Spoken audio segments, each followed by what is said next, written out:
Hello everybody, it's episode 4 of the GYC Cast, the podcast series from the Gay Youth Corner, the top international gay youth website. I'm Ollie Southgate, and I'm here with another 20 odd minutes of fun and goings on and news and talk and discussion from the GYC.com and the international gay youth scene.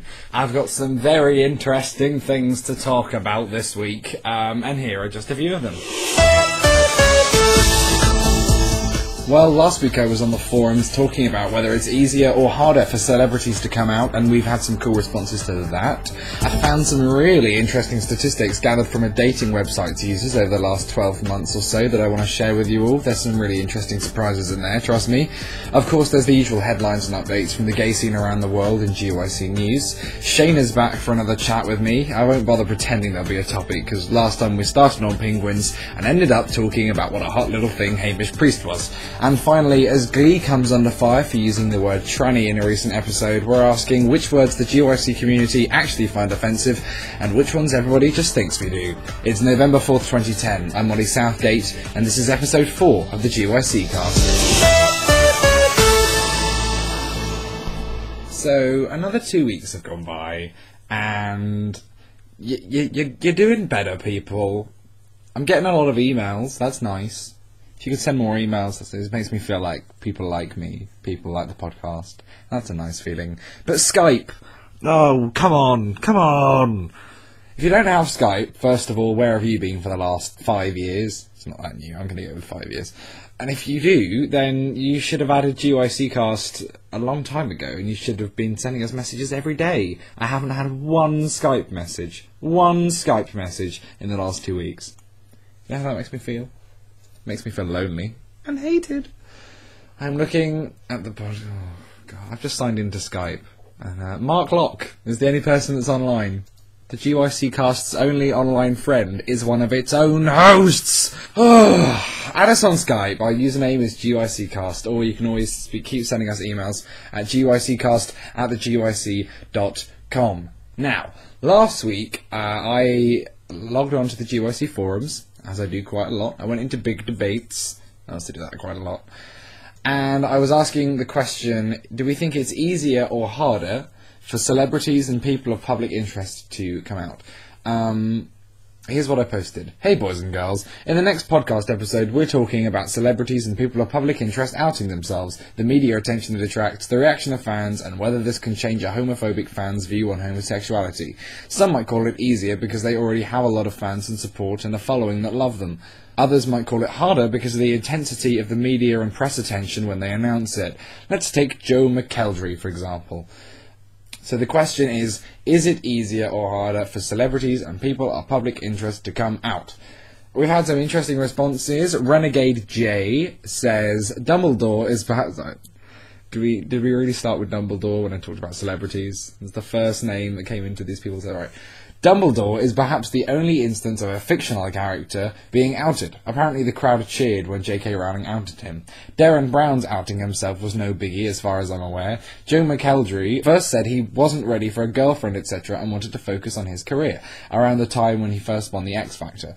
Then came out about a year later. Others I can think of: Lady Gaga, Boy George, George Michael, Elton John, Mika.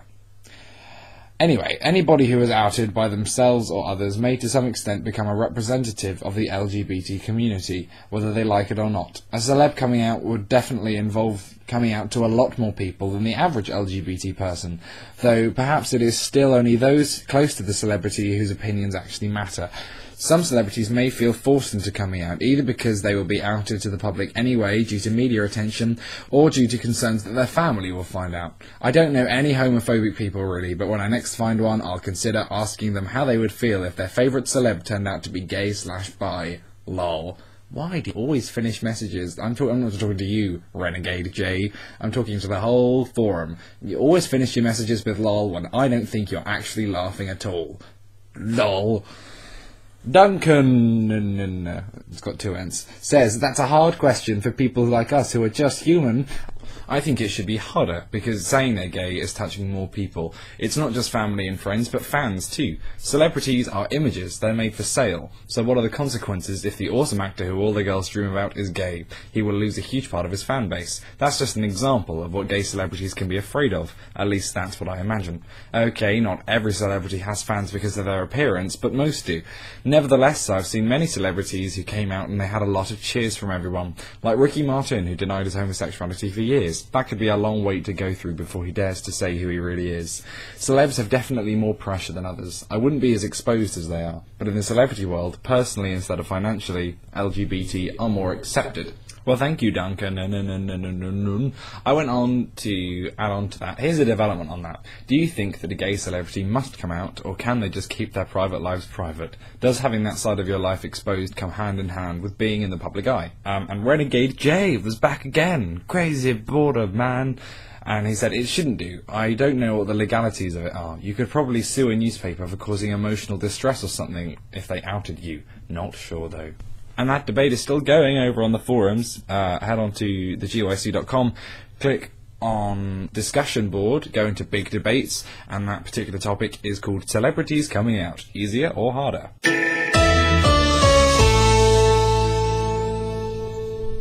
Okay, so I found some really interesting statistics and stuff that a dating website called OkCupid have gathered from its member base. Now, OkCupid is one of very few dating websites on the net that cater for gay and straight users.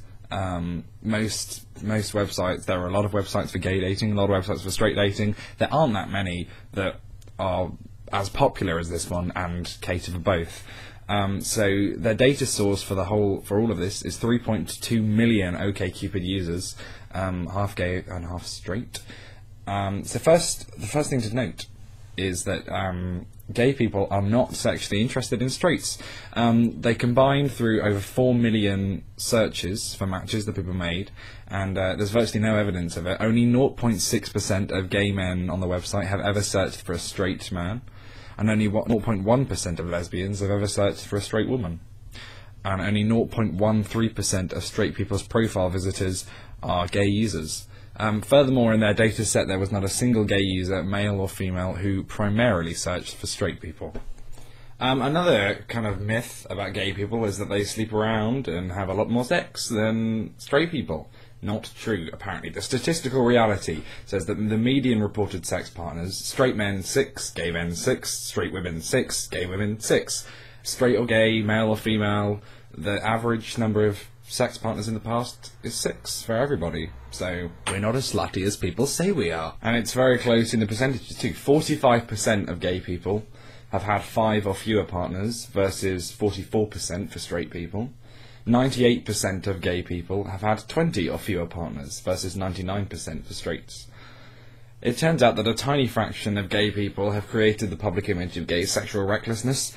In fact, the survey found that just 2% of their gay users have had 23% of the total reported gay sex, which is pretty crazy. Another inquiry that had some results that I don't think anybody was expecting. They asked 252,900 straight users, have you ever had a sexual encounter with someone of the same sex? Almost a quarter answered yes. 17% said yes, I enjoyed myself.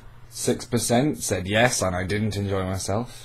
11% no, but I would like to, and 66% no, and I would never. That's across both sexes, but interestingly, 82% of men say no, they would never, and only 49% of women say no, they would never. Not unexpectedly, more women than men have had same-sex desires. 1 in 3 straight women have hooked up with another woman, and of those who haven't, over 1 in 4 would like to. As for straight men, a surprisingly high 13% have had a same-sex experience, and another 5% haven't yet, but would like to. Next, we're trying to find out whether gay people or straight people are smarter, and between men and women as well, who's smarter, who's thicker. So, the same 4 groups of people were asked, which is bigger, the Earth or the Sun? This is interesting.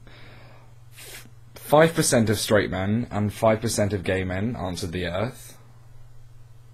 10% of gay women and 12% of straight women answered the Earth. So, straight women, apparently you don't know that the sun is obviously bigger than the earth. Come on, people. But it just goes to prove that gay people aren't ditzier or less intelligent as an average or anything. And there's not really much of a divide. There's a bigger divide, in fact an interestingly bigger divide between men and women. About twice as many women answered that the earth was bigger than men. And that's if you take out sexuality altogether. Okay, now beyond sex, let's talk about personalities. Personality traits by orientation is this next category. So they did a big list of personality traits, and I've got to answer to find out whether more straight men possess that trait on average or more gay men possess that trait on average. So I'm going to run through them, and I'll tell you whether straight men are more or gay men are more. So straight men are more adventurous, aggressive, competitive, confident, dorky, horny, into drugs, into sports, kinky, optimistic, polite, romantic, religious, and violent. It's a nice mix. Gay men are more ambitious, artsy, compassionate, generous, introverted, literary, political, spontaneous, and trusting. If we swap over to ladies, straight women are more ambitious, into sports, optimistic, polite, and religious. Gay women are more adventurous, aggressive, artsy, compassionate, competitive, confident, dorky, generous, horny, into drugs, introverted, kinky, literary, political, romantic, spontaneous, trusting, and violent. So stay out of a lesbian's way. And two things they noted here. The idea of the typical straight man as a kind, bullying jock seems to be broadly true, though there is also a strong dork streak there as well. And number two, looking closely at the chart for females, we can improve upon Marx's famous dictum. Religion is the opiate of the masses, so long as the masses are straight. However, amass a bunch of lesbians, then you're going to need actual drugs. So there are some interesting statistics and facts between gay men, gay women, straight women. Thought that'd be kind of an interesting thing. Here's GYC News. In this edition, a mother's defence of her son dressing as a woman for Halloween has become an internet hit. Glee is attacked for using the word tranny in its Rocky Horror themed episode, and an album of new Michael Jackson songs is to go on sale next month. A Missouri mother has become an internet hit after writing an eloquent defence of her decision to allow her 5-year-old son to dress as a girl for Halloween. Sarah, who writes the nerdy Applebottom blog and describes herself as a cop's wife, hit back at critics who told her she should not have let Boo wear a girl's costume, and said she would not care if her son grew up to be gay. She told how the 5-year-old begged to be allowed to dress up as Daphne from Scooby-Doo this year for a preschool party. Her only worry was whether he would change his mind after she ordered the costume, as 5-year-olds tend to do. But after she was condemned by other mothers at the Bible Belt school, she wrote, "He's gay or he's not. I don't care. He's still my son, and he's 5, and I'm his mother, and if you have a problem with anything mentioned above, I don't want to know you." Boo, who flipped out with excitement when his costume arrived, wore it to the Halloween party where his friends had no problem with the colourful outfit. However, the costume, complete with a wig, pink dress and boots, drew negative attention from other mothers. US comedy Glee has been criticised for using the word tranny. The show, which has been commended for its approach to LGBT issues, had a Rocky Horror-themed episode last week, in which the cast took on roles from the 1970s musical. In the storyline, actor Harry Shum Jr.'s character Mike is given the role of Frankenfurter, who dresses in stockings, high heels and lingerie, but he has to abandon the role because his parents don't want him to look like a tranny. The Gay and Lesbian Alliance Against Defamation said that the word was a slur and condemned the show for not having another character criticise the use of the word. The GLAAD said the casual manner in which the word was used is jarring, even if he may have been repeating what his parents said. This inclusion of the slur is particularly alarming, given last season's powerful episode in which Kurt's father chastised Finn for using the word fag. That episode sent a powerful message to the show's young fan base that words have power and they can hurt. An album of new Michael Jackson songs is to go on sale next month. Entitled Michael, it contains tracks that the superstar was working on shortly before his death in June 2009, and which have been posthumously completed. Jackson had been collaborating with pop stars including will.i.am, Akon and Neo before his death, but will.i.am said in August it was disrespectful to release the unfinished material because Jackson was not able to give it his blessing. Some devoted fans are also unhappy about the release. A Facebook group called Michael This Was Not It complained that it contained scrap songs or songs he never wanted to release with Sony, not his vision. The first previously unheard track from the album, called Breaking News, will be streamed from the star's official site for 1 week from Monday. And that's it for this week's edition of GYC News. If there's any stories you think we should be reporting on, get in touch with us on gyccast@thegyc.com. The GYC Cast is a Lockgate Media production for the Gay Youth Corner. For more information, visit www.thegyc.com and click on Podcast.